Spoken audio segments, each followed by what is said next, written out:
Hello friends, నేను ఈరోజు దుంపరాష్ట్ర గురించి చెప్పబోతున్నాను. ఇది కఫాన్ని బాగా తీసేస్తుందన్నమాట, పిల్లలకైనా పెద్దలకైనా. ఇది నేను ఎలా చేస్తున్నానో చూడండి.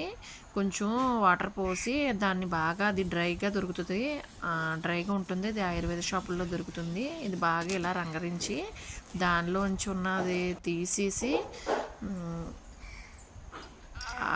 ఆ గంధాన్ని తీసి దాంట్లో తేనె యాడ్ చేసి మిక్స్ చేసి పిల్లలకి పట్టించండి. దీనివల్ల మ్యూకస్లో ఉన్న ఫ్లమ్ మొత్తం పోతుంది. పిల్లలకి దగ్గు, కఫం వీటికి సిరప్స్ పట్టించొద్దు అంటున్నారు కదా, దాని గురించి. ఇదైతే ఆయుర్వేదం కాబట్టి ఎటువంటి సైడ్ ఎఫెక్ట్స్ ఉండవు.